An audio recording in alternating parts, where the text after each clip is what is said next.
Welcome, everybody, to another edition of Millennials Are Killing Capitalism Live. Please take a minute and, like the video, subscribe to the channel if you have not. The other day, I look at these stupid analytics and I saw like 63% of the people who watch the show don't subscribe. And it's like, it's free, just do it. But, anyways, appreciate folks who subscribe, folks who watch, folks who share it, folks who support through Patreon, all of that good stuff. Good to see folks this morning. I see we have a few folks in the chat. Some of our West Coast friends. Peace, Eric. Chef Shadow Phi. Welcome, everybody. Welcome. So today we're going to be in discussion, obviously, with Dylan Rodríguez. We're going to be talking about a piece that he has written in Critical Ethnic Studies, how the Stop Asian movement became entwined with Zionism, policing, and counterinsurgency. And so we'll get into that. We're going to walk through the piece a little bit, talk a little bit. I'm interested in talking to Dylan a little bit about some of the history behind this piece, because this has been something that he's been talking about for a few years now. It's come up in prior conversations with him about counterinsurgency. And so I'm really appreciate him taking the work to kind of work this into a full piece. There's some interesting history with the piece, of course, for folks I'm sure who follow, people who watched the conversation with Black Power Media yesterday. Shout out to them. Shout out to Jared Ball. Um, of it, of course, being published by Truth Out initially and then being pulled, and then now it's in Critical Ethnic Studies. So anyway, the link to that piece is in the chat. I'm sure we'll walk through, pull up certain elements, look at certain links and things like that within it as we go through. So let me just introduce Dylan. Dylan Rodríguez is a professor in the Department of Black Study and the Department of Media and Cultural Studies at the University of California, Riverside, where he co-directs the Center for Ideas and Society. He's an inaugural 2020 Freedom Scholar, past president of the American Studies Association, more and more. Also the author of 3 books, most recently White Reconstruction, Domestic Warfare, and the Logic of Racial Genocide, which we had a conversation with, I think, 2021.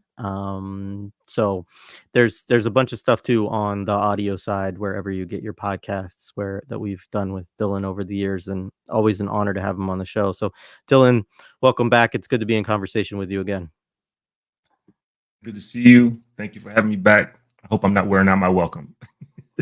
Not at all. Not at all. It's you're welcome anytime, and always enjoy talking with you. It's I don't know. I think you and I both get some kind of weird not I don't want to say weird, but we like talking about counterinsurgency, and so I think that it's a something that we get into together and can talk about, and kind of, as you've talked about, actually, like, mock it, laugh at it, point it out for its ridiculousness, as even a strategy of disrupting some of what it does. Yeah, and we can't, Jared, we can't talk about it enough, actually, because it's. I'm sure we're going to get into it today, but counterinsurgency is constantly changing in real time. It's constantly changing, adjusting in real time, and the reason why it's doing so is that it's not this external agenda that the state is simply imposing on movements and people and like places. It's a political logic, and it's a political logic that is not unlike the proverbial Kool-Aid. And I think part of the reason why you're having me on today to talk about this particular article, this article is basically an article about Kool-Aid.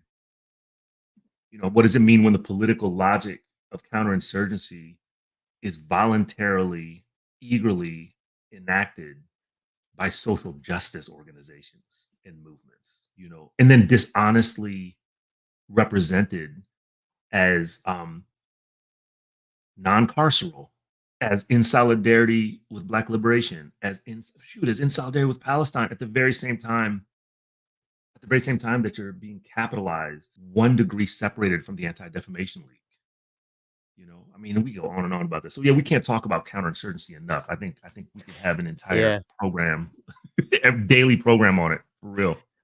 That would be fun. Yeah, I mean, honestly, we had this really good conversation recently with Two Black and Rasul Moat on their new book, Laundering Black Rage. And like one of the things that they struggled with in writing about it, they said is like, we were kind of even uncomfortable with the term co-optation because of the ease at which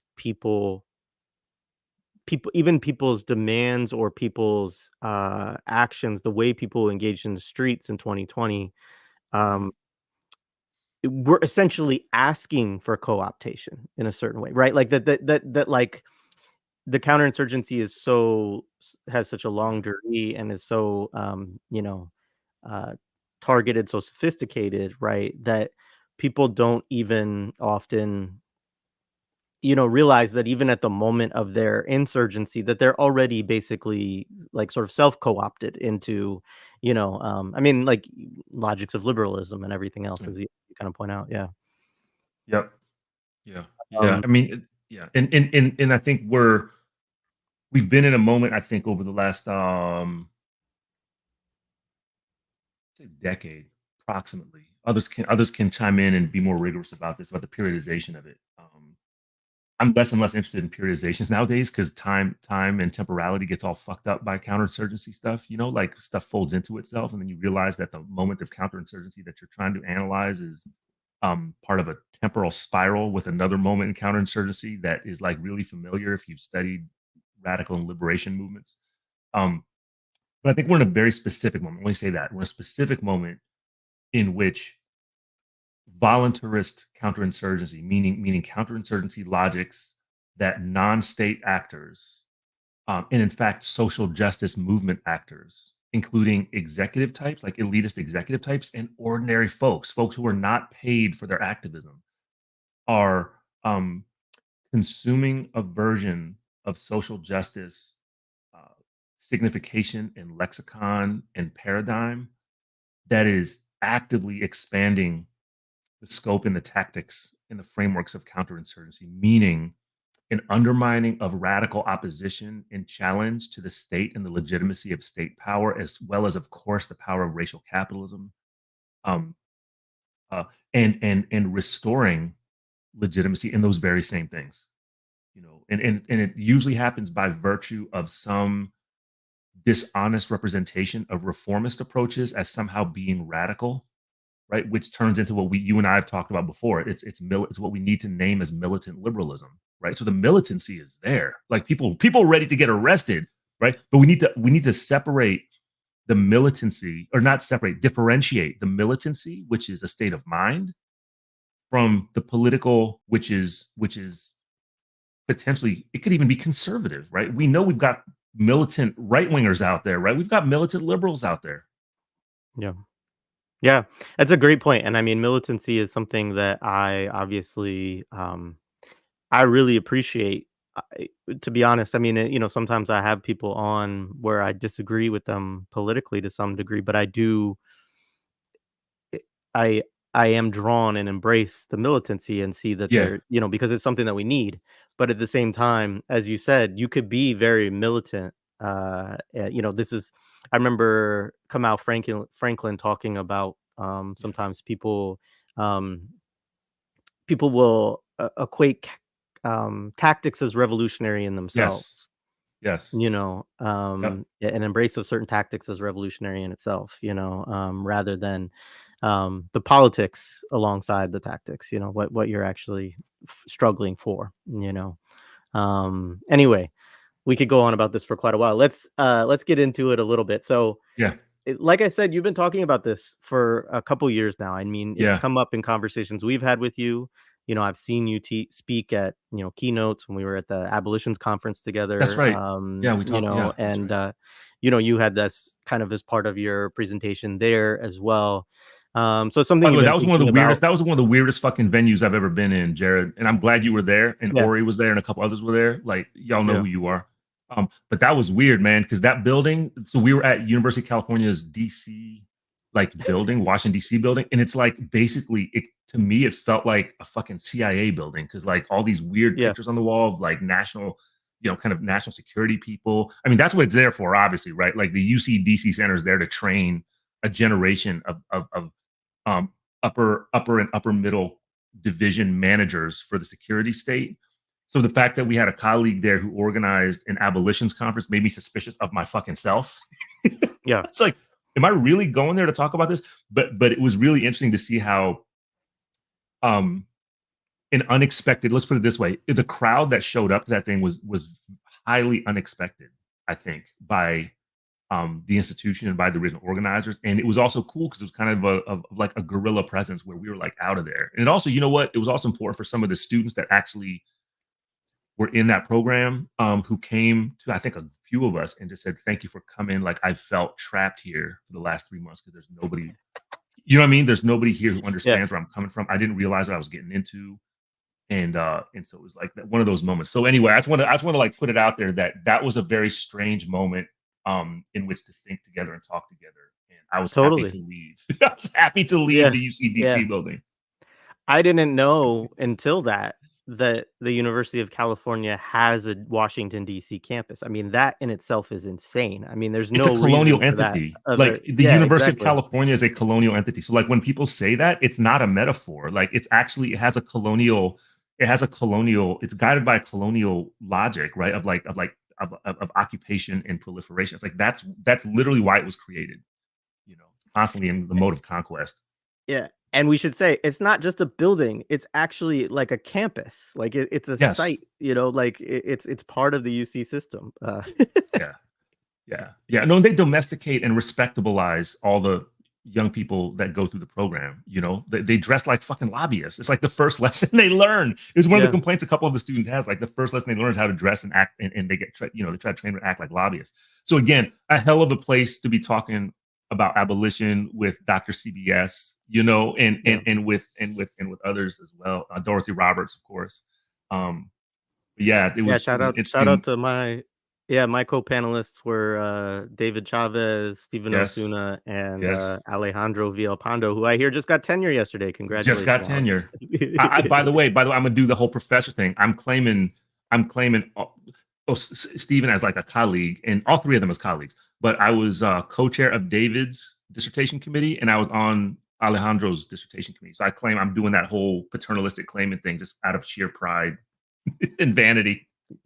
Yeah, shout out to all those dudes. I love them. Yeah, I love those. Love all Um, them. all right. Anyway, sorry. So anyways, the point being that you've been talking about this for a while, and so I'm actually curious on a couple of levels of like when did you decide or why did you decide I actually need to write this shit all out? Like, was it something you were kind of working on along the way? Was it a conglomeration of things that you were, or did it just sort of like a moment? And Yeah, I'm just interested in kind of that. Um, Uh, it's always hard to talk to figure because I don't think the origins of the stuff that I end up working on is necessarily that deliberate. And the point of origin is not always that obvious to me. Sometimes other people will identify it for me.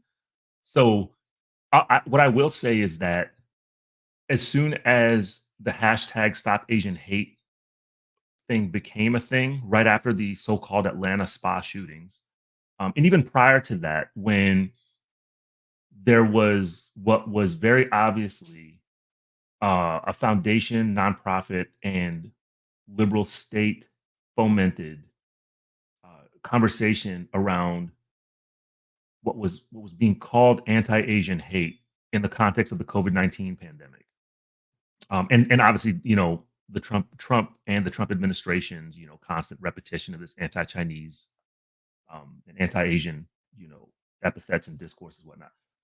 As soon as that form of social justice approximate and anti-racist masquerading started spreading, you know, as a lot of our anti-colonial Black liberationist, mentors and teachers and writers have told us, like that's when you start loading your guns and sharpening your knives, right? Because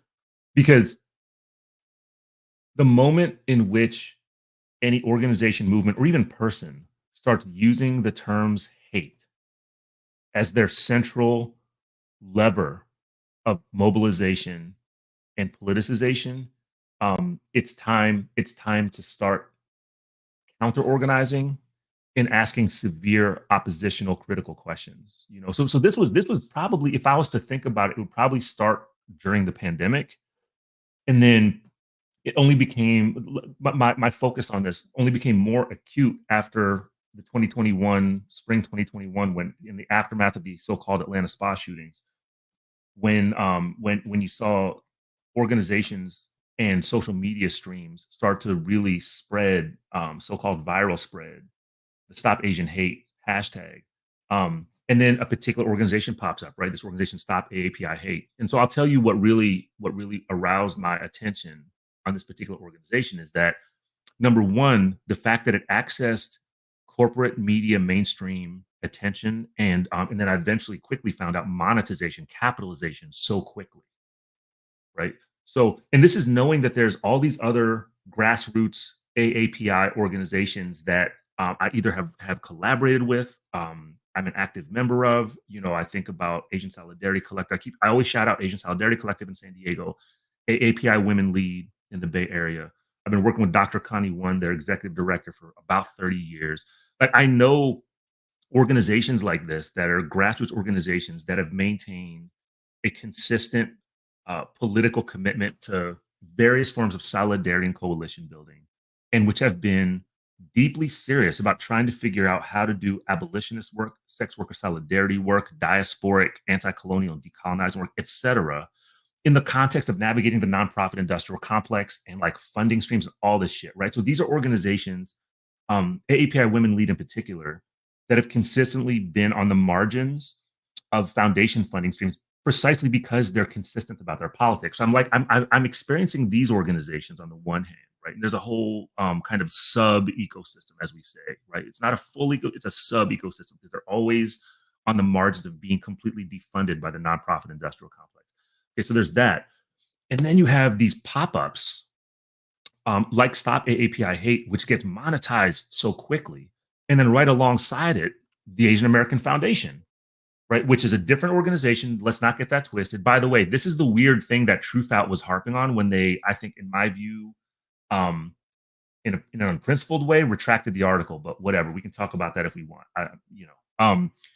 So they're different organizations, but the Asian American Foundation, I'll call it TAF in part, they get capitalized $1 billion within a year of their existence. This is in the article, of course, right? In like like a cluster of major corporations that all of us pay money to every day because we go just for shopping for groceries, right?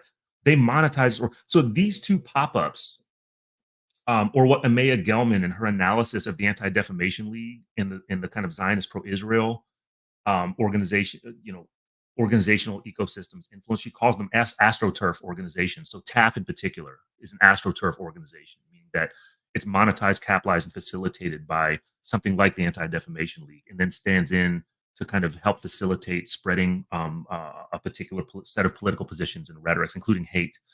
So as soon as these pop-ups come up and they're immediately capitalized and garner all this mainstream media attention. I mean, the three co-founders of Stop AAPI Hate were, they were in Time Magazine as like, they do the yearly most influential kind of people thing. They're in Forbes. And then the other thing too is that one of their co-founders is a senior professor of Asian American Studies at San Francisco State, whose work I only became familiar with because of all this, right? And I was wondering, have I been lazy? Do I just not? It's because his work is really an Asian American religion. So it's kind of interesting that somebody whose scholarship is not necessarily focused on anti-racist movements, social movements, or even the Asian American movement, gained prominence as a co-founder of this organization, right? So that got my attention, and I started looking at what they were doing in this data collection project, which remains to this day the spine of that organization, Stop API Hate, right? They do this data collection thing. I was like, holy shit, they're doing the work of the FBI. That's the first thing that came to my mind. They're actually doing criminological work for the FBI. And then I'll tell you what really catalyzed my disdain, right? And I mean, like, my disdain both affectively, but also politically and intellectually, right? Was there's this dishonesty, right? Like if you don't feel like reading the article that we're talking about, y'all, like, just in a couple sentences, what it's about identifying how social justice organizations engage in branding exercises in which they take the language of liberation, radicalism, abolition, and Black radicalism, brand the organization by asserting all of these terms, non-carceral, et cetera, et cetera, et cetera, right? Palestinian solidarity, et cetera, et cetera, et cetera. And then engage in actual organizational activities that contradict and oppose those very same languages, lexicons, symbols, and principles, right? So at the very same time that this organization is doing this data collection, and I'd still have a problem with it if that's all they did and they were just honest about it. And they said, oh, we're doing this, this, and that. But then what I saw was increasingly actually was that this particular organization was branding itself as an organization that sought, in their terms, non-carceral solutions. Right. So like this struck me as deeply dishonest. It was at least misinformed in a product of like just poor analysis. But at worst, it was just dishonest. And by the way, that's one of the complaints that organization had to Truth Out during the 48 hours or so that the article was up. They said, oh, no, this article is not true. We seek non-carceral solutions. I'm like, y'all missed the point. You say that. You can say whatever you want. I can say I'm the general manager of the Baltimore Orioles. It doesn't make it true. Right? Right? I can say I'm a pacifist, and I'm a good Catholic. It doesn't make it true. Right? Because the shit that I do might contradict all those things. So that's the point of the article, right? To say that there's a branding exercise that social justice organizations increasingly commit to because it helps them capitalize and helps them monetize and virtue signal and garner like various forms of attention and resources and expand capacity. And the actual activities they engage in are completely compatible with what people call the carceral state, right? The police, the FBI, et cetera. So compatible that they do panels with the police and the Yo, FBI and like yo, that's one uh, of the things that's so wild. I mean, shout out to this comment. Yeah, I mean, I think it's true. Anytime people are getting a lot of access to mainstream media, it means that like certainly at at at best, right, they have to sort of modulate their message in order to stay within those platforms for sure.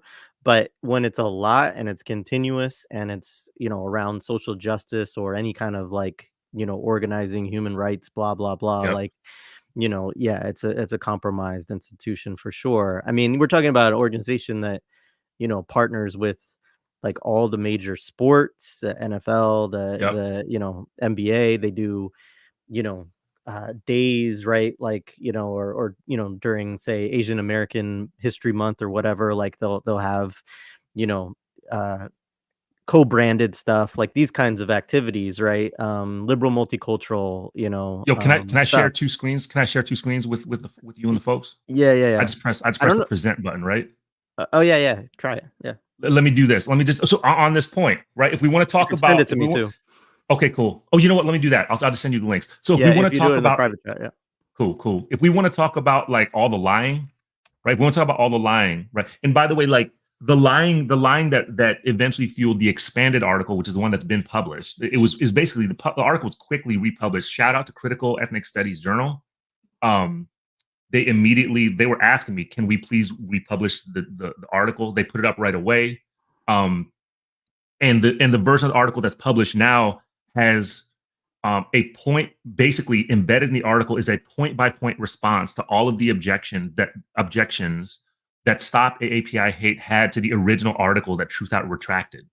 So the timeline. So can I get into that just for a minute, Jared? So just folks know that might not know already. So there's an original article that was published in Truth Out after I was working with their editors for about 4 weeks, right? And it was a typical back and forth, mostly minor edits, and because it was pretty thoroughly cited and researched with embedded links and proof of all my assertions on that.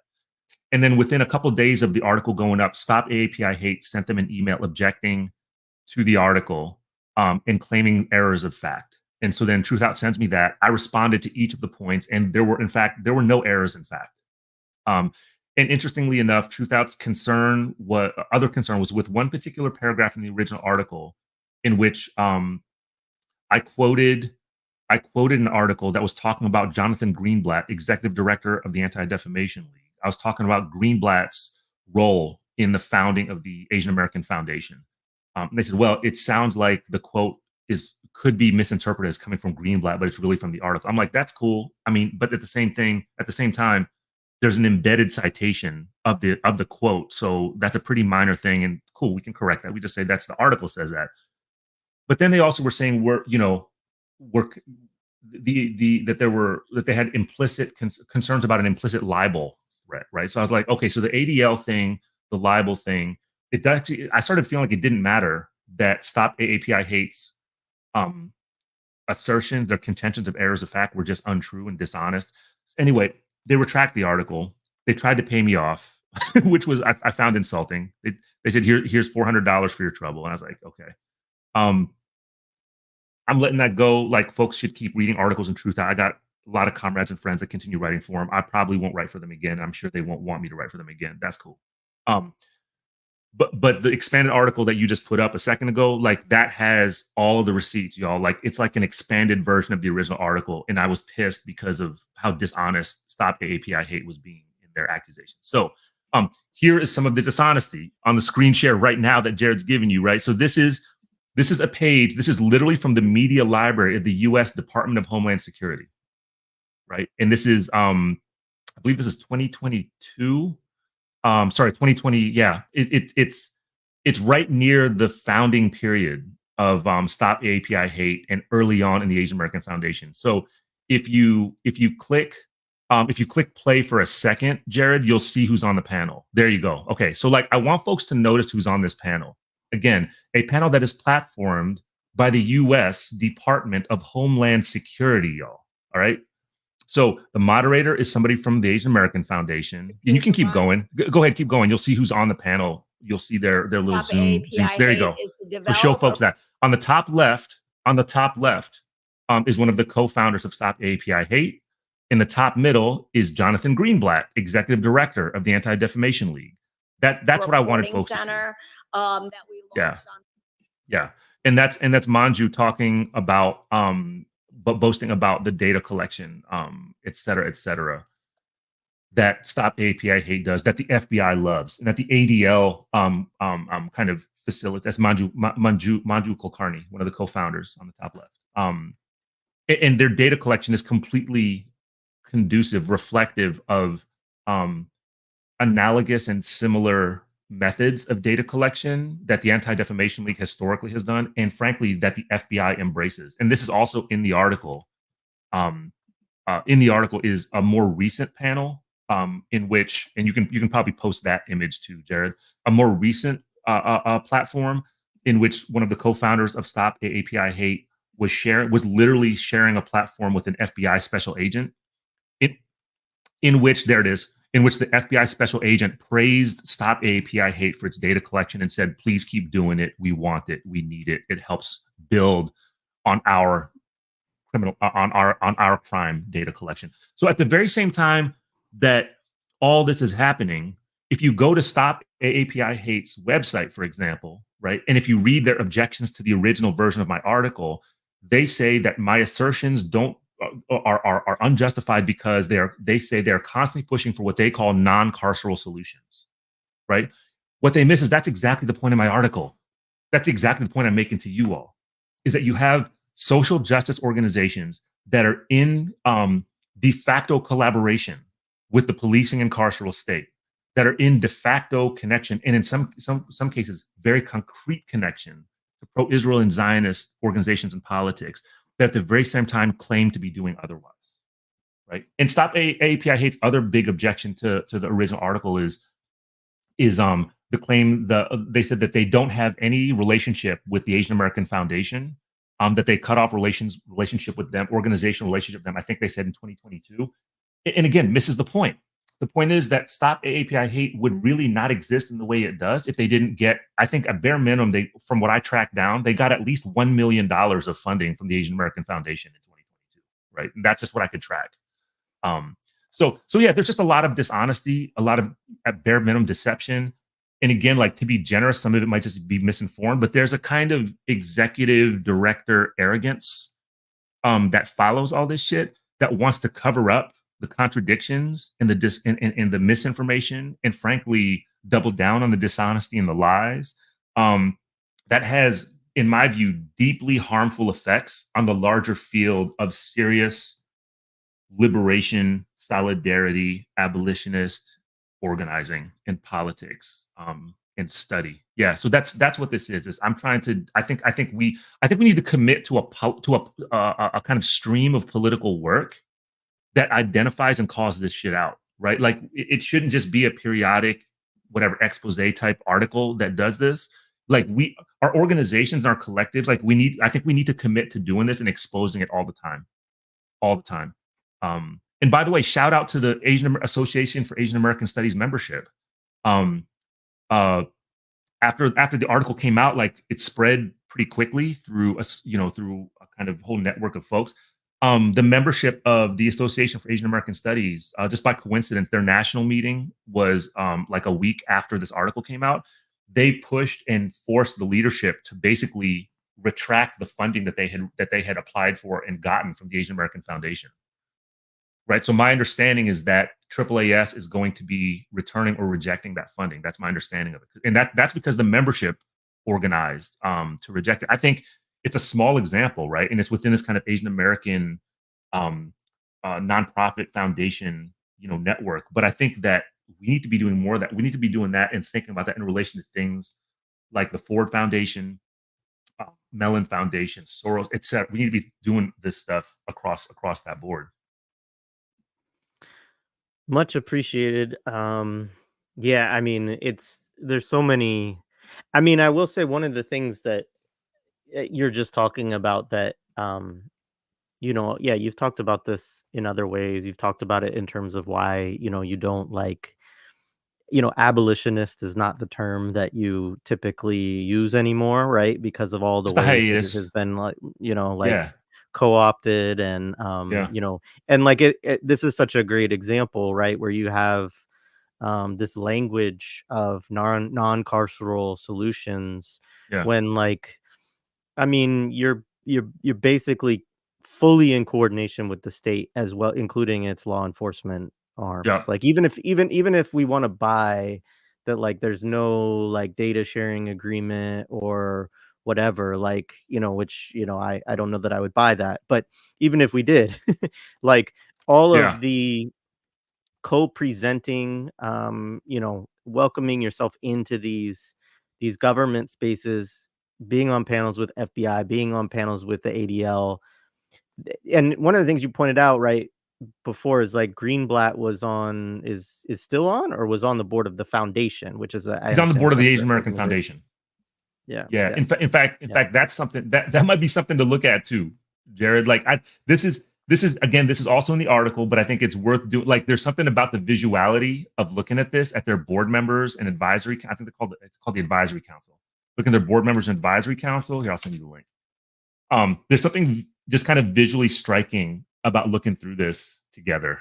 And to understand, my dear friends and colleagues, who have eagerly applied for funding and eagerly joined platforms with the Asian American Foundation. It's like, and most of whom I think they're not lying when they say they didn't realize what the Asian American Foundation actually is. I'm like, y'all, all you had to do was go to their website.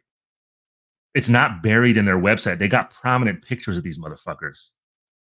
Right. So like these are these are literally the CEOs of racial capitalism, of imperial racial capitalism, and the the CEO and national director. I kept calling him executive director. The CEO and national director of uh,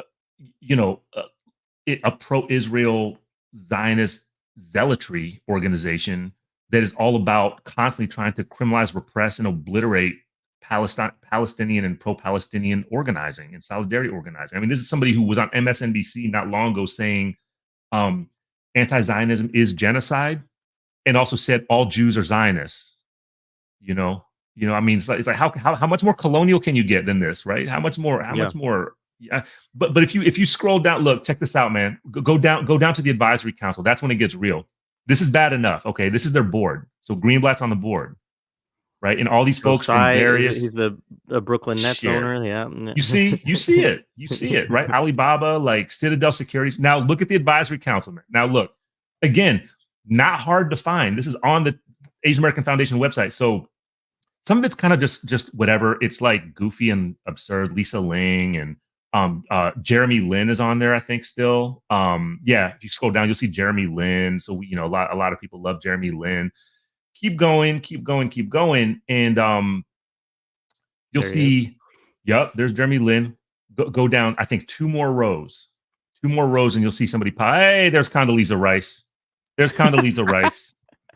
Yo, Condoleezza Rice, man. Condoleezza Rice is on their advisory council, along with a bunch of other, people who have done some evil shit. So, the fact of the matter is, this is, again, this is what Amaya Gelman calls an astroturf organization, a prototypical example of an astroturf organization. She has this great article that maybe I'll send you. Maybe we can link that too. It's really educational, just to see how this. I mean, this is a reflection of how this works. Is what you essentially have is a kind of industrialized capitalization apparatus set up where you have these pop-up organizations that are either facilitated or actively funded by pre-existing organizations to give the appearance that there's a groundswell of kind of populist or grassroots movement around a particular issue and around a particular agenda, right? So in some ways, TAF reflects that logic, because what it gathered was this group of advisory council members and board members, and then massive capitalization. Like, I don't know of too many foundations that have capitalized $1 billion in a year, right? Like, that requires, it just doesn't happen. No, Right? I mean, So, even if we talk about, like, I mean, and I see two blacks in the audience, so he could probably even give us some statistics. But like, even yeah, when he's talking about like all the money that got poured in to all kinds of social justice nonprofits, and as well as like investment firms and other things like that after 2020 around George Floyd and so on. None of the, like, even the most sort of reformists, well, I don't know if I don't want to misstate it, but I know, like, for instance, if we talked about Black Lives Matter as a global network, they didn't get $1 billion. Like, yeah. and so, like, it is extremely exceptional. Well, and there's a kind of increasingly evident um, a political and cultural agenda at stake as well, which is, it's two things at once. One is, I think, Stop API Hate, the Asian American Foundation, and some of these other highly capitalized, um, you know, deeply opportunistic organizations are taking full advantage of a relative historical lull in the legibility of what would be publicly identifiable as an Asian American politics, right? So to be as explicit as possible, when Stop Asian Hate pops up, I experienced it as competitive with the movement for Black Lives Matter, and the overarching movement against anti-blackness and anti-black state violence. That's how I experienced it, and that's how I read it. Right? It was a competition. Um, it was an attempt to claim public kind of attention and resources, out of a sense of territorialism, in the sense that, okay, well, like the so-called like the black movement is claiming all this social justice capital. Here's an opportunity for some version of Asian American identity, collectivity, legibility, to access that as well. The difference being, in essence, a political one, in which this one was not about opposition to a racist or anti-Asian racist state. It was about opposition to hate, which means what you're Yeah. actually talking about is an isolation of whatever people want to call anti-Asian racism and violence to horrific and atrocious individual acts. Yeah, Right. and it Um, was all focused in terms of, like, the media attention around it, around black yes. people targeting That was Asian the cherry Americans as picking. a The yeah, cherry yeah, picking turned into a narrative of, um, mostly black men, right, who would engage in unprovoked, bizarre street attacks or subway attacks. Usually, most of the time, it was Asian elders, and actually, sometimes the people they attacked were narrated as Asian elders. Then you found out later they weren't actually Asian, as if that matters that much, right? But like in the narrative, that's all that matters. You Yeah. know, I mean, I didn't touch on this in this version of the article. There's a longer one that's going to come out in a book, hopefully next year. But in the longer version of this article, I write at some length about what Daniel Day Kim did, the actor from Lost, and a bunch of other shit too. Yeah, I used to like him. But he and another Asian American actor, they put a bounty out right on social media. It was on Instagram. They put out, and I think it's on Twitter too. They put a bounty out um, to identify the the attacker of one particular Asian elder from a street cam kind of video, right? Like they put that was $10,000 bounty or something like that. Um, and later on, I remember reading an interview with Daniel Day Kim in which the interviewer, this is after the guy had been arrested for something else. It was a guy with like mental health problems. He was unhoused, etc. And of course, it was a black man, right? And I'm reading this interview with Daniel Day Kim where they're talking about this bounty, and the interviewer asked him, "Hey, does it matter to you that the elder that was attacked was actually Latino? He wasn't Asian." And Daniel Day Kim goes, "Oh, he was? I didn't know that. That's the first time I'm hearing that." And so, like, it shows you the unseriousness. That's my point, right? Like you're going to put a bounty out, right, as a kind of virtue signaling thing, and I'm sure it came in some way, like it came from some place of weird actor celebrity sincerity, like this was how he was going to do good. You Right. know what I mean? But there's an unseriousness to it that you're going to do this, and then like you don't even have the basic, um, I don't know, commitment to actually follow the case in which you just put out a public bounty that went viral, right? So it's like, of course, the answer, of course, it matters that the elder that was attacked was Latino and not Asian, right? Because the whole only reason you put the bounty out is because you thought the guy was Asian and he was narrated as Asian. I'm saying that exposes the unseriousness and the dangerousness of the political logic that is pushing this movement, and of like these logics of capitalization, and in this case, bounty, and kind of shadow police state shit that is happening in the context of stop Asian hate and so forth and so on. Yeah, and of course, my larger point is that this is a reflection of the problems with the social justice regime generally. Like you Yeah. could translate this critique into other places in different ways. Yeah, I appreciate this comment, Hiram. The one thing I would say Yeah, is I almost wonder though if the ADL is the model. Like I almost like in terms of what is actually going to be get the most support and get the most, I mean, and that's why I think the relationship is also somewhat interesting, yeah, because you have this organization that, as you say, has successfully branded itself for decades around hate and around anti-Semitism, yeah, and has actually been a collaborator with the yep, FBI in terms of counterinsurgency with in anti-racism movements and so on. And so and that's not to say I'm not actually making that argument in order to I mean, Hiram's been on here and has delivered a great critique, I think, and great shout out to commentary Hiram. around Shout out to um, Hiram. the movement for Black Lives and all of that. Yeah, So I'm not saying that to discount what his work is there. I'm just saying it like I think in terms of getting the maximum amount of sort of state and funding support, that's why the resonance between the ADL and yeah. Stop API Hate and these other Let's stay organizations is there. Let's important. stay there for a minute, Jared, because this is something that I think folks need to understand. And by the way, I want to hang out with Hiram someday soon. What's up, Hiram?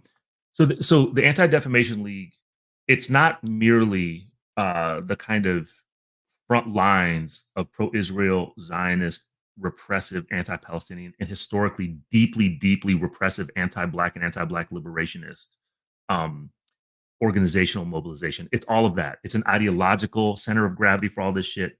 It normalizes Nakba and conquest of Palestine and in real time attempts to justify what's been happening in Gaza and elsewhere. It's all that, okay? But the thing that I think is sometimes under discussed is how the Anti Defamation League is a methodology. What it represents is a methodology. And I think that's part of what you're getting at here that I want to just stay with for a second. On the one hand, the obvious connection in the context of this particular article is the fixation on hate, the paradigmatic political methodological fixation on hate. Okay. And Greenblatt himself kind of brags about how central his role was in creating the Asian American Foundation. And in turn, the Asian American Foundation in various ways has boasted about how proud it is to support Stop API Hate, right? And that's the connection here, right? Is that there's a thread, and it's the thread that is connected through the paradigm, the rhetoric, and the significations of hate. Now, what does hate do? Hate means that first of all, it's criminogenic, right? Because something that Stop API Hate's data collection apparatus has built itself on is that it is much broader than the FBI's definition of hate crimes, right? They call them hate acts or hate incidents, is what they track, depending on which period of time you're looking at. So it's hate acts, hate incidents. That's why the FBI fucking loves them, right? That's why the police fucking love them, right? This is why Stop API Hate folks, will the executive folks, especially the co-founders, that's why they actively share platforms with police officials and state officials. So on the one hand, it's the hate thing, right? It's the fixation on hate. The other thing that's methodological about the Anti-Defamation League, the aggressiveness with which they lobby the state, the aggressiveness with which they engage in lawfare, right? Like I view what Stop API Hate did in its communications with Truth Out that led to the retraction of the original article as like it's 1 degree separated from lawfare, right? Because I could tell even in our communications that Truth Out was spooked by this, right? They wanted no part of that. Now, by the way, I would have actually respected it more if they just said, look, we can't engage in lawfare. We're Truth Out. We don't have like lawyers on retainer. If they just said that, I would have been cool. I'll take the article elsewhere, right? That would have been cool. So I just didn't appreciate the way they went about it, whatever. But also the propaganda, right? That's another part of the ADL methodology is the propaganda. And that's, and when we say propaganda, I don't mean it in a good way, right? Like I think we need to be engaging in propaganda all the time. I'm talking about dishonesty, a degree of a propaganda that is fueled by dishonesty. And the ADL is constantly doing this. It's constantly propagandizing on behalf of the interests of Zionism and repression of Palestinians. So you see that, and you see the ADL's methodology translates into the methodology of apparatuses like the Asian American Foundation, like Stop API Hate, etc. Okay, so that's that connection, right? And when you have something like the ADL, which successfully brands itself as the world's largest anti-hate organization, or something like that, like the most prominent of the world's largest anti-hate organization, and it carries the influence and in turn helps create the context in which you have something like the International Holocaust Remembrance Alliance, the IHRA, another apparatus that I hope people here get familiar with if they are not already.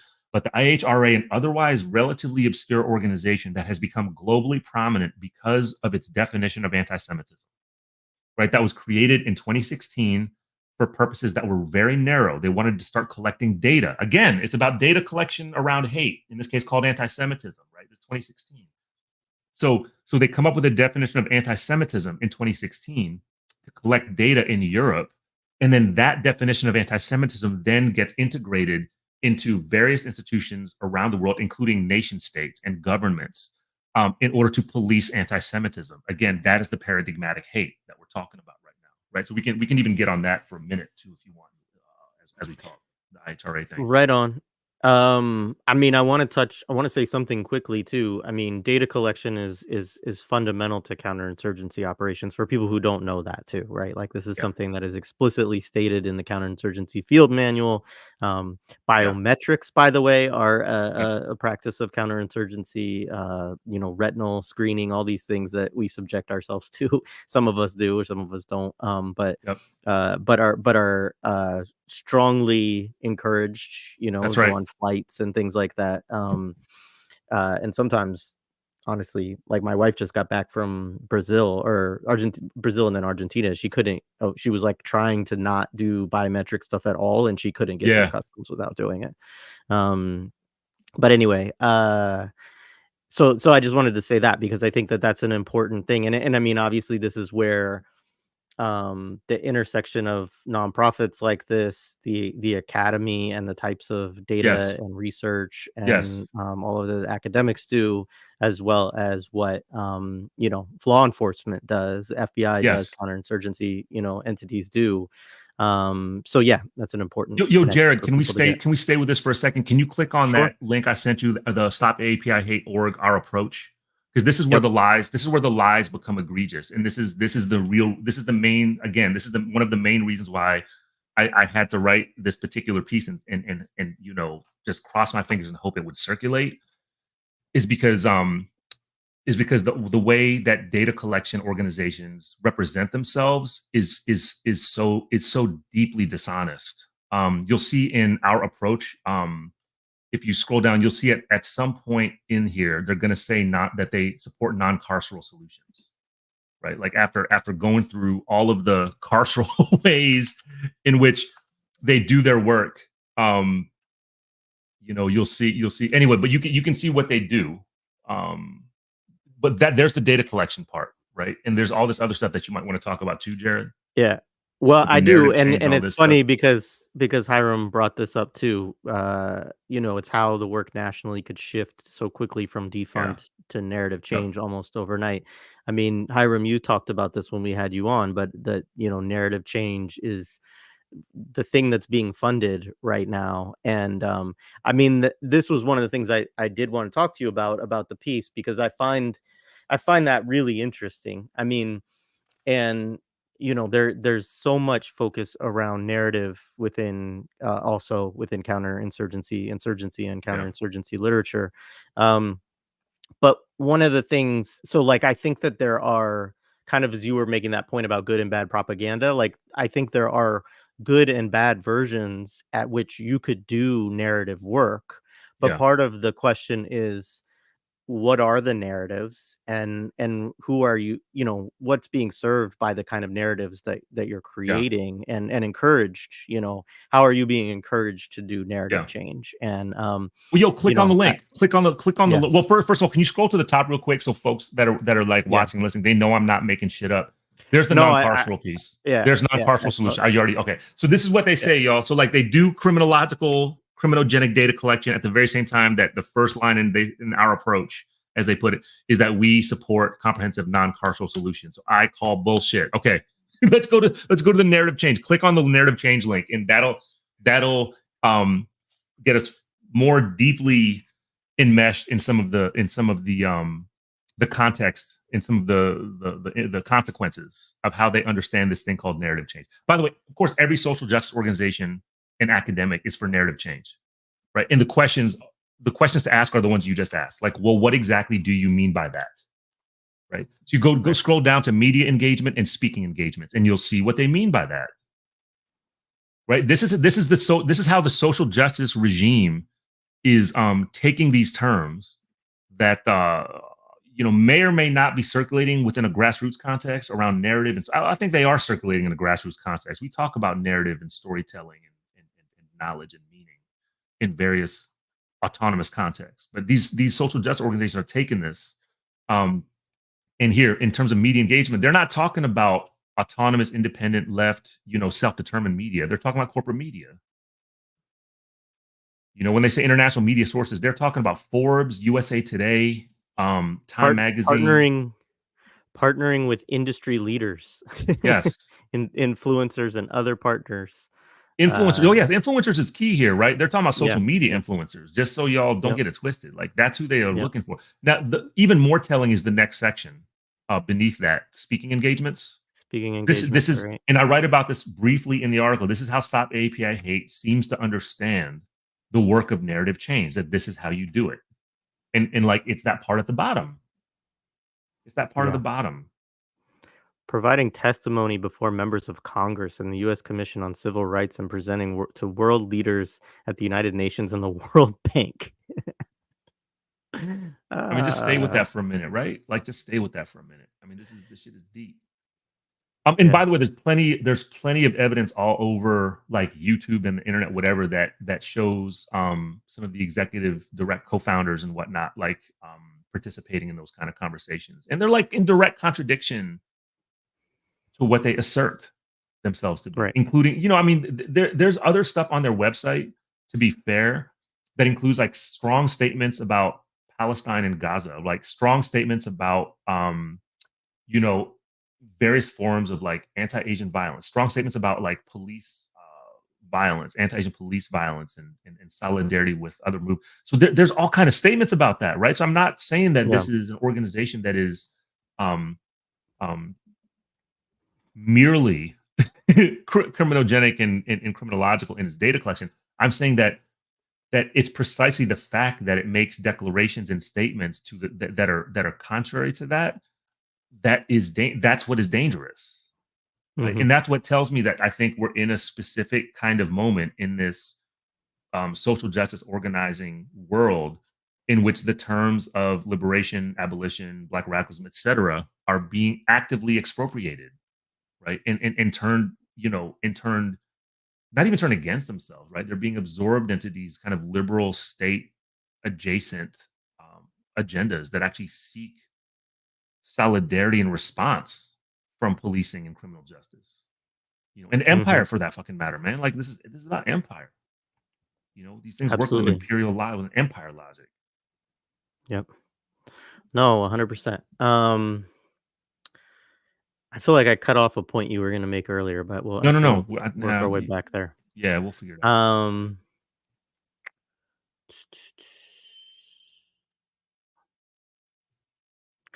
and we've talked about a lot of this. Um,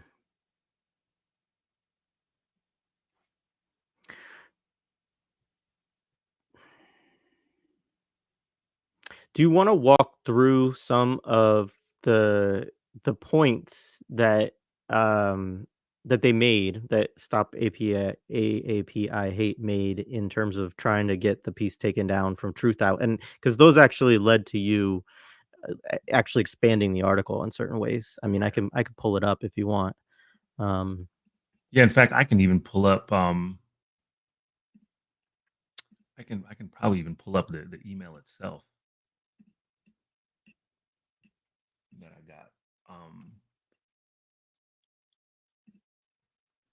I got too many tabs open. I'm Yeah, working you're gonna from. give me some PTSD here because I just remember like the feeling I had when I got this email from Truth. I was like, "Is this really Oh, well, happening?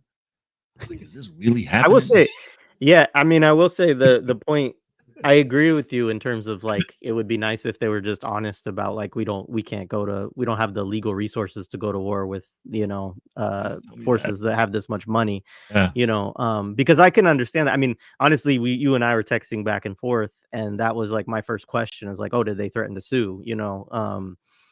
Because that yeah, I understanding, knowing, like, having worked with some small, and independent and publishers that struggle over money. I mean, like, some of them have been at cases where editors have gone to bat and said, like, we don't care if they sue us, like, we have lawyers, like, yeah, um but I wasn't dealing with something that has, where there's a foundation that has $1 billion, or, something like that, where they might have been afraid that they could just bury them with litigation and suck up all their, money through that. So yeah, I yeah. don't know.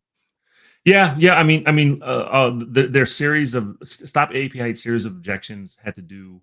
First of all, they would. It was interesting. It's a typical thing where some of the things they objected to were things that were actually not present in the article, right? So they would say Hmm. this is false. I'm like, that was never in the article, right? So like the first thing that they said was, oh, the first claim of the article is this is the original article. The article's first claim is false. Stop API Hate is not pro-Zionist, does not have a relationship with the ADL, and does not, quote, tacitly comply with the ADL's positions. And my point was that the article never claims that Stop API Hate is, quote, pro-Zionist, nor that it has a relationship with the ADL. Never actually claimed that. I say that about the Asian American Foundation. So this is just bad reading comprehension, right, at one level. Hmm. Okay. And then secondly, it is at best questionable whether their what do you call it, denial of the assertion that they tacitly comply with ADL's positions, that's at best debatable, right? And like Right. this is where some of the receipts I trotted out, right? Like ADL, API Hate joined ADL and TAF as community partners and sponsors for a hate crime summit, right? So they've co-sponsored stuff together. So there's definitely a connection. There's at least an affinity.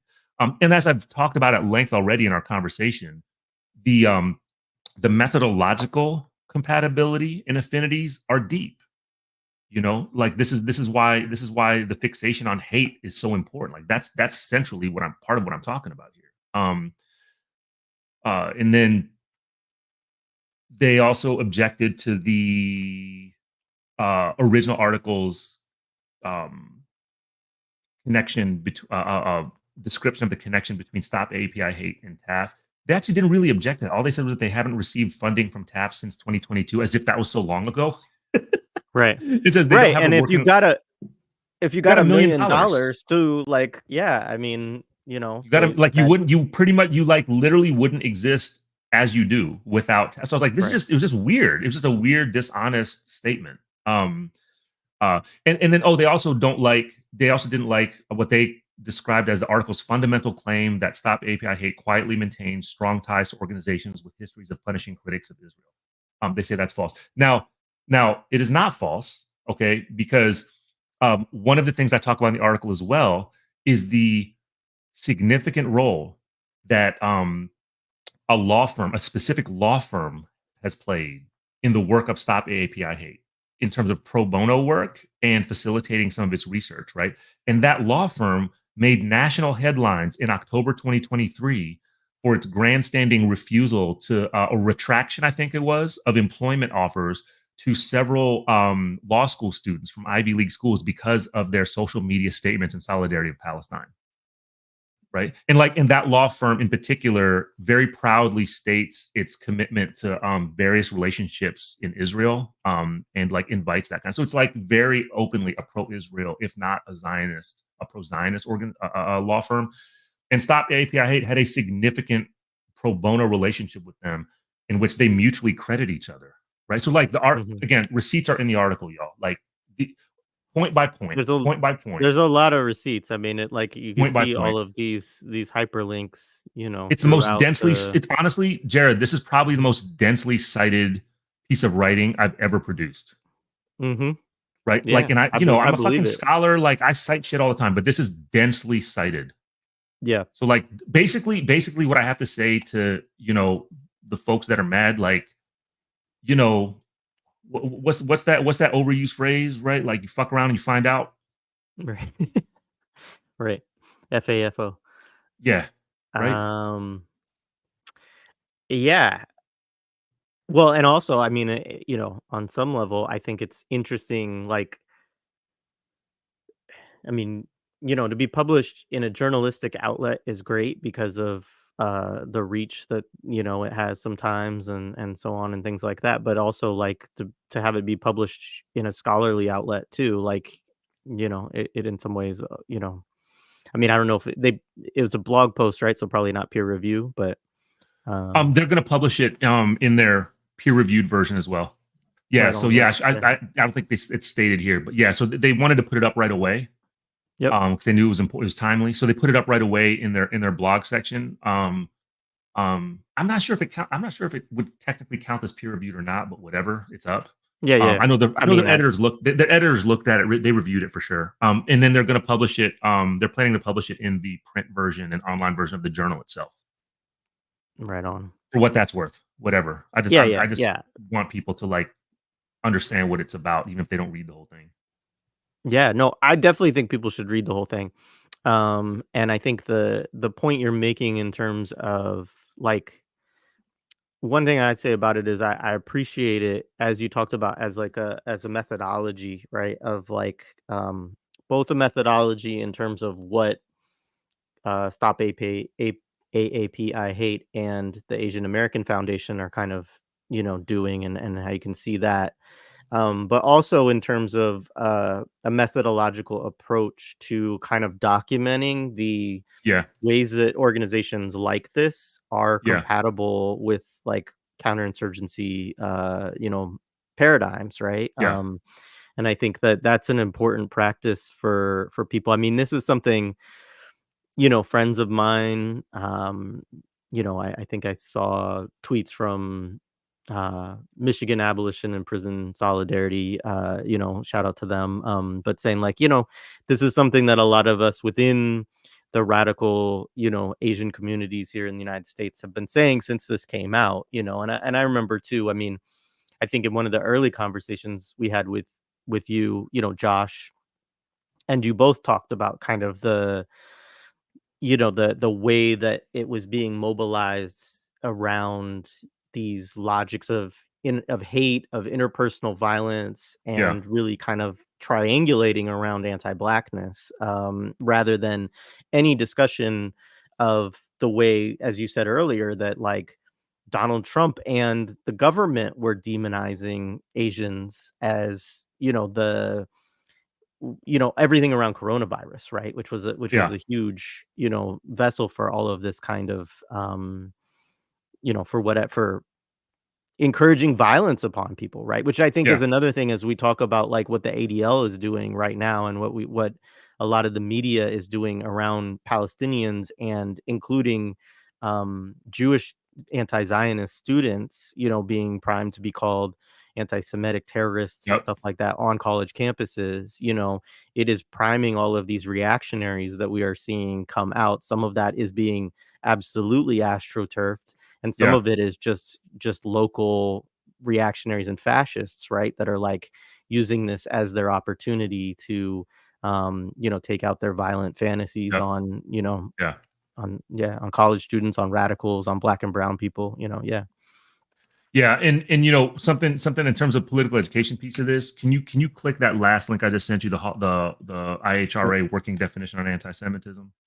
Yep. Um, Apologies if folks already are familiar with this, but also not apologies, 'cause I think we need to be constantly revisiting and thinking about this together. But you know, maybe as we cruise to the momentary departure for this conversation, we can kind of temporarily at least end by thinking about this, because this ties to what you were just talking about, Jared. So first, let's look at this. This is the International Holocaust Remembrance Alliance. This is what I referenced earlier, and this is their definition, their so-called working definition of anti-Semitism. Right? It's that little blue box. Um, if we read it out loud, we can actually kind of take in how sloppy the definition is. Right? Anti-Semitism is a certain perception of Jews which may be expressed as hatred toward Jews. I mean, that's what they call tautology. Rhetorical and physical manifestations of anti-Semitism, and this is the best part, are directed toward Jewish or non-Jewish individuals and or their property, toward Jewish community institutions and religious facilities. All right, so like the definition is word salad, it's sloppy as fuck, and it's essentially constructed in a way that if an individual or apparatus wanted to do so, it could pretty much be used to apply to almost anything. Because it says it can target Jews or non-Jews. Some colleagues of mine, Nora Erakat in particular, shout out to Nora. I was talking about this in a public setting at Rutgers, and she actually told me what is just as damaging are the examples that the IHRA uses just underneath the definition, the examples that it gives of anti-Semitism, which conspicuously target criticism of Israel. Right. So like that is the kind of pseudo juridical rhetorical magic, that this white magic that this thing produces, is to do this thing that is done so successfully. ADL has done successfully also, is to conflate the accusation of anti-Semitism with any criticism or opposition to Israel and Israeli state and military activities, policies, actions. Right. Okay. So you have this definition, which is sloppy as fuck. It's been, widely criticized by all, including by its own including by the person who actually wrote the definition. Um, the scholar who, like the Jewish scholar who wrote the definition, has written at least one, maybe more, prominent op-eds in major publications. I think The Guardian, it must have been, Mhm. condemning the way in which this definition has been operationalized by governments and by Zionists to discipline and criminalize Palestinian, pro-Palestinian, and solidarity, as well as criticisms of Israel. Right. So like the actual person who wrote the definition has been critical of the way it's been used.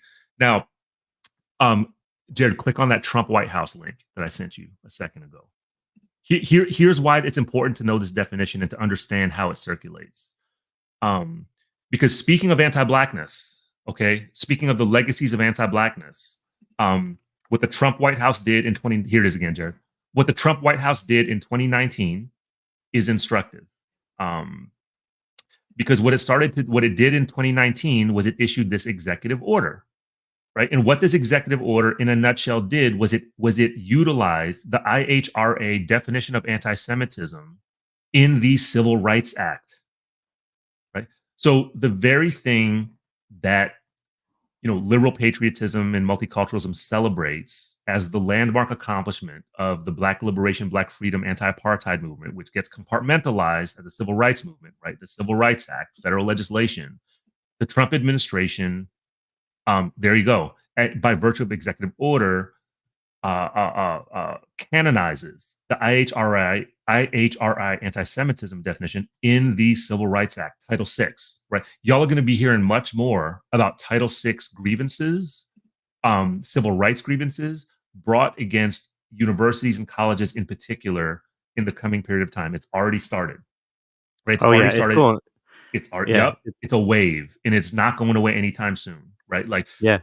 I've participated, and I'm like, I'm self snitching here, but you know what? They're on my shit anyways. I've probably been in like 15 events in the last 8 months that would qualify as grievable under this definition of Title VI. Like at various institutions, not just my employing institution, right? Like that would qualify because simply because they're critical of Israel, Right. right? And they're articulating solidarity with Palestine. Now, this is Trump is kind of low hanging fruit in a lot of ways for a lot of people. Click that other link, the whitehouse.gov 2023 one. This thing gets deeper. The Biden Yep, administration in some ways is even worse, because they came up with this document, which folks need to pay attention, or you don't need to read it. You just need to know it exists, right? They come up, a year ago. This is before things began to unfold in October 2023, right? This is the U.S. National Strategy to Counter Anti-Semitism. I'm not going to make everyone walk through this whole thing. It's 60 pages long. It's actually not that long. But on page 13, they express agreement with the Trump administration's use of the IHRA anti-Semitism definition. They say there are several definitions of anti-Semitism, and they point to the most prominent one being the working definition adopted in 2016. Right there. Right there. Yep. So the Biden administration endorses this, right? And then, sorry to make you do all the scrolling, Jared. On page 41, they affirm the Trump administration's directive in the executive order. Right there, the first bullet point under the first bullet point. EDOC, that, yeah. Yep. The first bullet point underneath that, the sub bullet point. That first one there. That's where the Biden administration begins to say that they are going to aggressively push this definition of anti-Semitism as operational under the Department of Education's enforcement of Title VI of the Civil Rights Act. That's where we're at. I hope folks could kind of follow that shit. Like, I know sometimes the legalese and jurisprudential kind of shit is mind numbing, but it's a pretty direct connection from the Trump administration to the Biden administration utilizing this anti-Semitism definition in the Civil Rights Act, right? So now what you have is the shit that always goes down, where there's a liberal dependence, a reformist, aggressive, militant reformist dependence on the state to implement state apparatuses and legal apparatuses, ostensibly to protect Black people, from various forms of vulnerability, to maybe even advance certain forms of like liberal Black collective interest in terms of civil rights interests. And then that shit gets turned into what is happening now, which is an operationalization of repression of anybody who will challenge Israel and a protection against so-called anti-Semitism, right? So it's been turned into a completely different beast. But this is the nature of dependence on the state. Yeah. Yeah, I mean, it's something it came up here the first time we had a conversation, actually talking about the lobby, which I want to say I appreciate Max Isle and Louis Alday and other folks who have pushed back also against a focus on the lobby, just as like as if it is the vehicle of Yeah. all U.S. policy around Israel, and not understanding the kind of material links between U.S. imperialism and Israel as an entity being much more fundamental pillar of U.S. so-called foreign policy, right? And so I appreciate that. But I do think that one of the things that got pointed out in that discussion around the lobby, and it's interesting to study the lobby, understanding that too, but was how that definition, has become um, the legal basis, and it is why also you see these college presidents going before That's right. Congress sort of That's apologetically right. and and it's why you also see so much willingness I mean, it's not the only reason. There's donor influence, there's a lot of things at play here, but it's one of the reasons why you see such active coordination with police and such right now in the FBI on campuses, is because they are trying to kind of shield themselves from also legal consequences that could come through the federal government of uh, not ensuring the civil rights, right, of through this Yeah. definition, this Yeah. IHRA definition, of students, right? And so that's a part of the apparatus when we see it in real time in terms of also how they're responding to professors right now, they're Yeah. responding to students, and so on. And I mean, it's ridiculous, and on the scale of pro Palestine and solidarity organizing that's going on, obviously the involvement of not that it should be contingent upon this, but the involvement of masses of Jewish students also should give lie to some of this. But like Obviously. the Yeah. Yeah. the point just being that like they can't repress it all through these means, but it is a tool that they're gonna use, to go after people, to make examples out of people, and to make examples probably out of certain universities that they, see as particularly, low-hanging fruit or vulnerable, right, as well, Yeah. so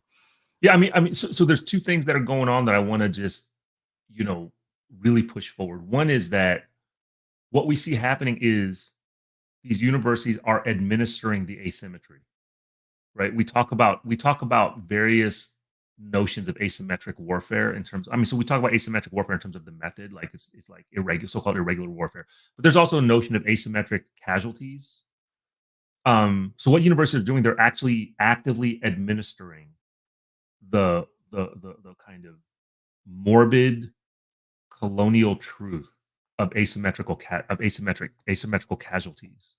Um, this is why the shit that went down at UCLA this past week that folks are horrified by, in which you had Zionist zealots come through, chucking fireworks and doing that low intensity torture stuff to the encampment, um, while the cops at LAPD just kind of stood there and let them do it. Right, like that is an administering of asymmetric casualties. It's like an active, almost theatrical performance of it, right? And folks are, of course, correctly, they're pissed about it and they're uproar about it. The thing that bothers me though is the notion that the police didn't do their jobs, right? Y'all are wrong. The police did their jobs. The police actually did their jobs. But by standing and like condoning that shit, effectively sanctioning these right-wing fuckers and bullies that came through and started trying to start shit, like the police were not ignorant. They were not idly standing by. They like knew exactly what was going on because it's impossible not to. When there's fireworks, there's literally fireworks exploding and like blasting music and babies crying and like simulated sounds of sexual assault and all crazy shit. This was impossible. Like it was highly evident. And then, storming barricades and hitting people with 2x4s and spraying pepper spray at people and all this shit. Um, you know, Cops knew what was going on, and I think that they actually did their jobs, and they did their jobs very well and properly, right? Because what happens, the aspiration out of moments like that is at some point a normalization that follows the liberal outrage. Okay. And like the reason that can happen is that the outrage is oftentimes directed at the cops as much as it's directed at the administration. Right. And like the thing is, they can take it, right? They can take it because they're working from a directive. They're answering to like higher powers than some kind of vague notion of public shaming, or much not to mention their employees and their students. They give a fuck about their employees and students. Right? So so on the one hand, I think what we're seeing is that what we're seeing is an administering of asymmetric casualties. On the other hand, what we're also possibly seeing, I think what we're possibly seeing, and this is in some tension with what I just said. So maybe I'm being optimistic here, right?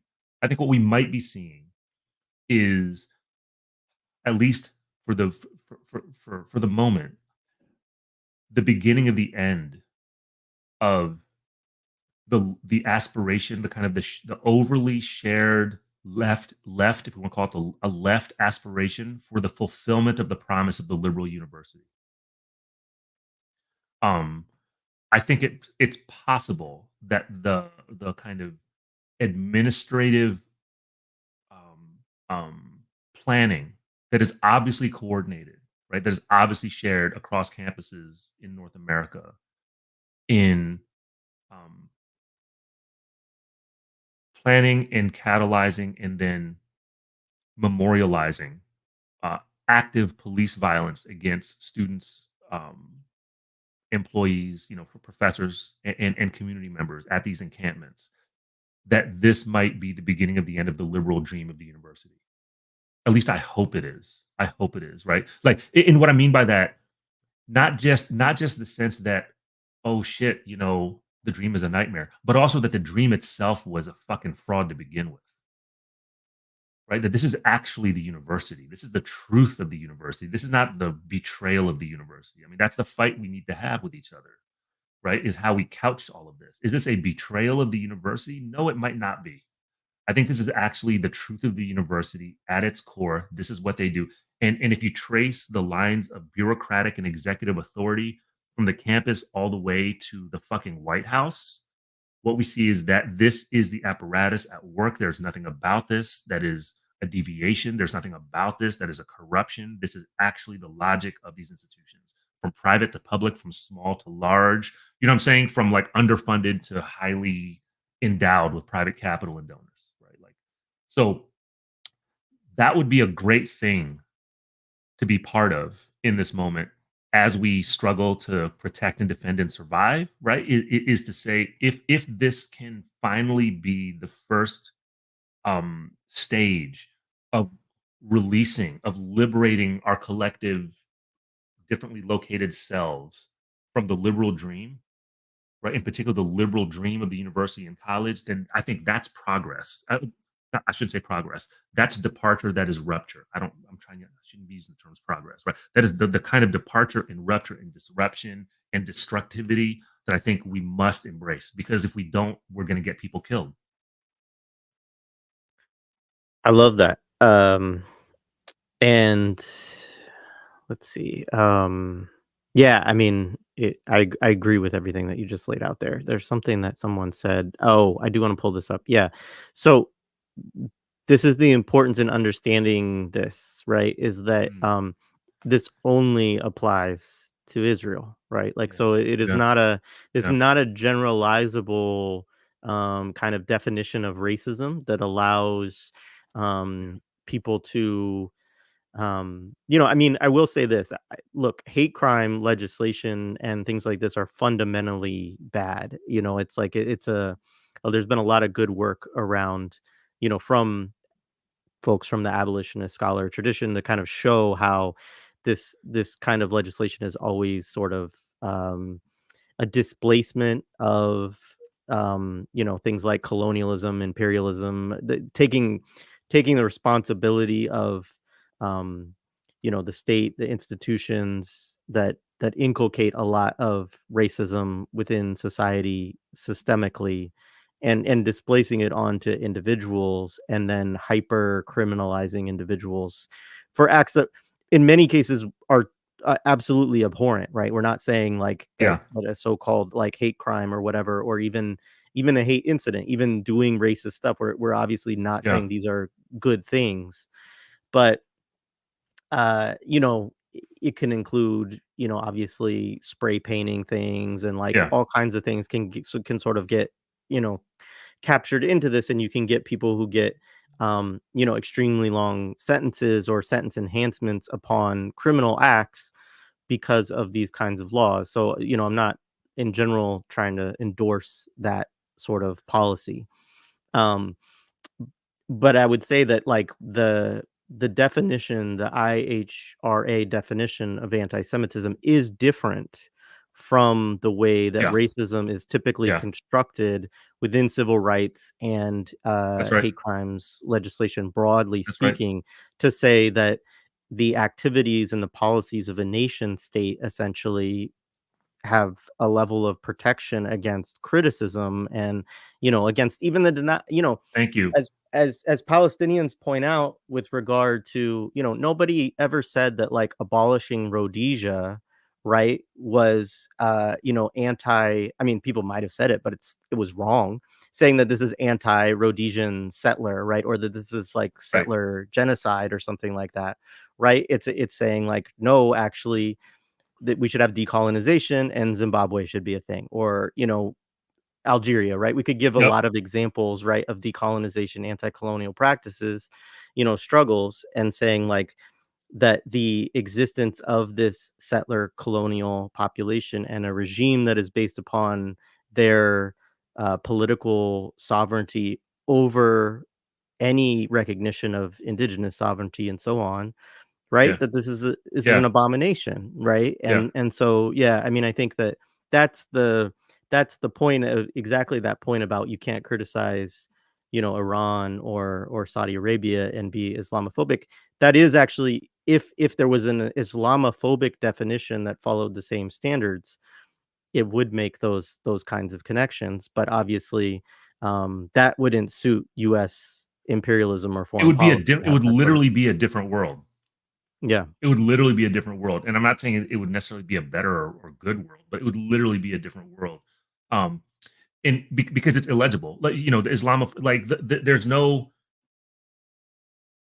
This is kind of the embedded violent hypocrisy of the both sidesism that was so prominent in the weeks following the Hamas tactic in early October, right? Was administrative and institutional statements, which and also even a lot of social justice organizations that were fighting and debating internally about this, right? Was like the kind of the equal grievance of Israeli life and Palestinian life, the equal condemnation of violence on both sides, and then of course that became less and less feasible as the realities of what has been ongoing for almost 70 years of Nakba accelerated, right? So it's like it kind of just revealed the fraudulence of the liberal both sidesist moralizing and virtue signaling to begin with.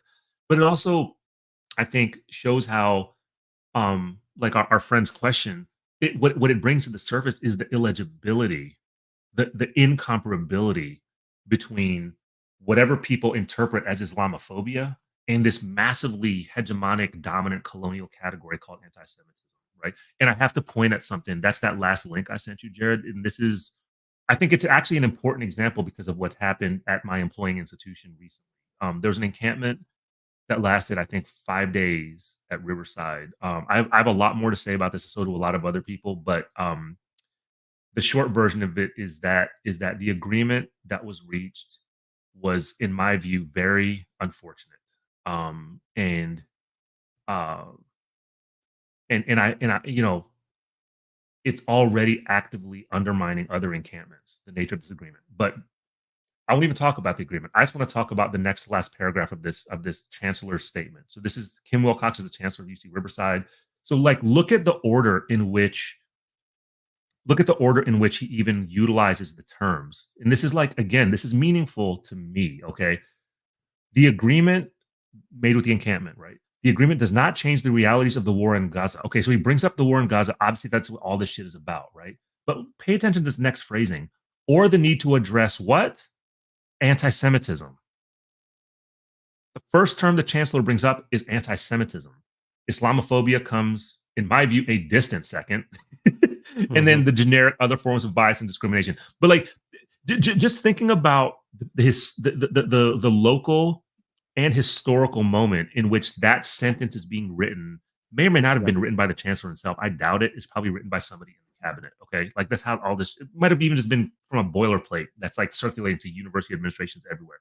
But the fact that the first term in that phrasing, in that, or the first term in that order is anti-Semitism, when we are actually talking about a student mobilization in solidarity with the people who are suffering Nakba, accelerated so-called genocide, and the first term they use is anti-Semitism, that tells you something. And that's what it tells you, I think, is this is what I've been saying since October. That IHRA, this definition of anti-Semitism, the way it's being used, I know that a lot of us will say that we'll say some version of the following. We'll say the definition or the term anti-Semitism is being weaponized to do X, Y, and Z. Right. I think that that is an underestimation of what's actually happening. What I've been arguing for the last several months, as I've been like pushed to think about it more deeply, is that I think that this definition and this term anti-Semitism is warfare. It is war. It is actual warfare. It doesn't need to be weaponized. It's already an act of war. And the thing that you just said much more eloquently than me, like 2 minutes ago, like that is a description of how a term, a keyword can actually exist in the world as a practice of war. So this use of the way in which anti-Semitism is defined and circulates, institutionalized, and then um, um, translated into various forms of militarization, right? It is already an act of war, right? And it surfaces in things as mundane as the UCR chancellor's statement, right? The fact that you put anti-Semitism first when you are talking about Gaza. Yeah, and I mean, I also say that, like, and I should have receipts for this. I'm sure Alana Lenton has done good work on this and other folks, but, like, even the use of the term Islamophobia, I mean, Islamophobia, there's been a lot of good work I know that's out there, and I'm just not super, like, fluent in all of it, but, like, talking about the problems of Islamophobia as a framework also, Yeah, because then it relies on this discussion of religion rather yeah, than nationality or race, etcetera, right? And, obviously, that also leads to people being targeted by quote unquote Islamophobic acts that are not actually Muslim, right? But appear to be to racist people, etc.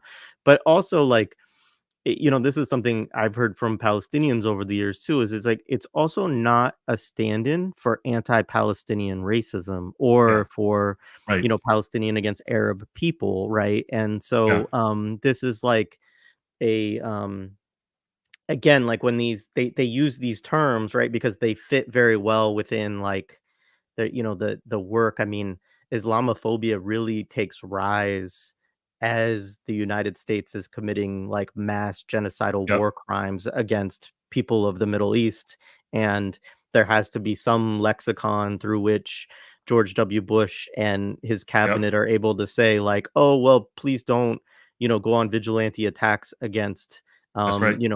Arab Americans or whatever," right? Yep, And so that's that's right. really where you see the rise of it. Um but it was never something that was designed to actually, have any layer of protection really against Muslims, and actually, I mean, I think one of the things, I mean, Nazia Kazi and some other folks have talked about this, that has been interesting about this post October 7th moment and the recognition of around genocide in Palestine and Gaza too, is how um, it has it has been a moment where a lot of Muslim communities in America have kind of started to break out of, and a lot of them have, but you're Yeah, seeing this transition of like this liberal governmental multicultural apparatus is actually not gonna save us or save our people, and yeah, that's leading to, I think, a lot of radicalization among especially younger folks, you know. yeah. I hope So so. anyway. Yeah, I I hope hope so so. too. That's aspirational. Yeah, it's like the same Yeah. thing as and maybe you wanna say, I mean, I know we gotta wrap up here, but you said something at the end of the Black Power Media discussion yesterday too about the category of Asian American and about Mhm. your own thinking around this and related to this piece and the kind of aspirations of that. And so maybe you want to say that as well. Yeah, sure. I mean, this is the thing is that I think that this is a political historical moment in which the project of Asian Americanism is wrapped up in the kinds of logics that we've been talking about for the last hour and a half, which is it's a counterinsurgent logic. So I think that there is an attempt to consolidate a public facing legibility around Asian American collective identity and political interest and all that shit. I mean, the tip of the iceberg is in can quickly be kind of discovered in there's the obvious the Supreme Court decision, right, that Harvard discriminated against so-called Asian Americans. Like that was just the finding was cherry picking a very specific stratum of Asian descended people in the United States. That is like a tiny fraction, right? But like that gets tied to a broader political project of making Asian American a legible identity form and political interest in the US. So, like, there's that piece and massive resources and lobbying and organizing from the right went into that. So there's that. But then there is this much broader, mushy, liberal centrist, social justice, nonprofit liberalism and leftism that is also pushing, I think, a highly compatible version of Asian Americanism. And that's evident in this project that was pushing for the institutionalization and mandate, the compulsory mandate of Asian American studies and Asian American history in public schooling, right? And what's telling is that at the very same time, this was about a year ago, when there was a national controversy around how DeSantis and them, I think it was about a year ago, DeSantis and them were banishing African American history and AP courses and so forth from their curriculum. Almost simultaneously, there was a big celebration of success by this organization, Make Us Visible, national organization, Make Us Visible, for convincing DeSantis and the Florida state government to do the opposite, right? Which was to actually require teaching Asian American Pacific Islander history in Florida. So at the very same time they're getting rid of black history, African American history, they're requiring Asian American history. That is the logic of Asian Americanism in this moment, right? So what in addition to that, right, outside of, I think, like professional settings, academic settings, whatnot, like, I don't know, it's hard for me to think about anybody who actually refers to themselves in a casual interpersonal way, like if we're having a drink together or sitting eating together, as Asian American, right? Nobody does that. It's like, yeah, I'm Chinese or I'm Filipino. And if you're Filipino, you might even not, you might say, I'm Filipino from Binakayan, I'm Filipino from Cebu, I'm Filipino from Manila, whatever, right? That's like, we usually do some shit like that. If you're Chinese, you're like, you're not just Chinese, you'll say, oh, my family's from here, from there, etc. Um, uh, so there's something kind of false about this presentation, anyways. So, like, it doesn't work at that level, at the interpersonal level. So then why attach to it? That's the part that I think needs to be, like, just not even questioned. It just needs to be opposed. Like, I think it actually, we need to push back against this kind of compulsory attachment to this particular form of identification. I'm not saying this generically, but I think there are other forms of kind of public, you know, identification that work differently than this, which might be also internally complicated, whatever. But like this category Asian American is a problem, right? This category Asian American in the moment that we're living in, it is a counterinsurgent project. So I think it actually needs to be opposed, right? And I'm probably going to be accused of being, pro Asian hate, but that's life. No, I mean, I think this point is is a good parallel too of just sort of like thinking about whiteness. I mean, it's about identification and assimilation into the American, imperial project, and into That's the these dream, these hierarchies, right, and of racial I mean that's the stratification, dream. etc. That's the dream of the like the overwhelming participation and signifying that happens within the Stop Asian Hate movement. The overwhelming aspiration is vindication by way of recognition from daddy state, right? From daddy civil society. It's like, there's this aspiration that we want you to recognize us. We want you to profess that you will protect us.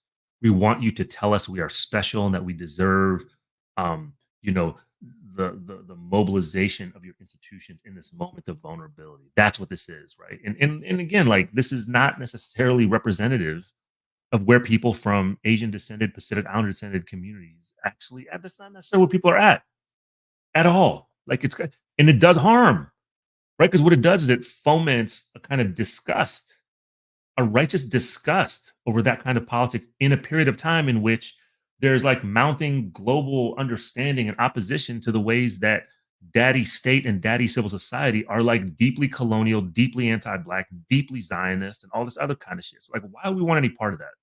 Right. So, like, as I've been drifting into deeper, more serious community with various forms of autonomous and self-determined and anarchist and proto-anarchist and abolitionist anarchists, like thinking and practitioners and poets and artists. I think we need to bring that same energy and spirit to confronting the Asian American project. Yeah, fuck that project. Right on, man.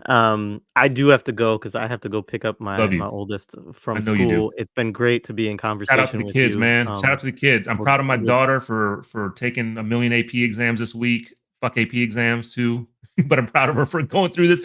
Proud of my son. He just finished his first college season. I'm proud of him for getting through it and putting something together. And I'm looking forward to being parent. Yeah, right on. Well, Appreciate you for being a parent too. yeah, I appreciate you for it too. And we'll have to continue this. I'm sure We shall. we'll elaborate another topic out of it for We our shall. counterinsurgency discussion. So always Hey, good to shout be out with to you, the chat. Dylan. Shout out to the chat. Y'all been active as fuck. Like, shout out to Yeah. y'all. That folks are asking for the link to a couple events that I recently helped curate and organize. They're coming. Don't worry. Check social media. They'll be up. All right, cool. All right, peace. Love you, Jared. I'll see you soon.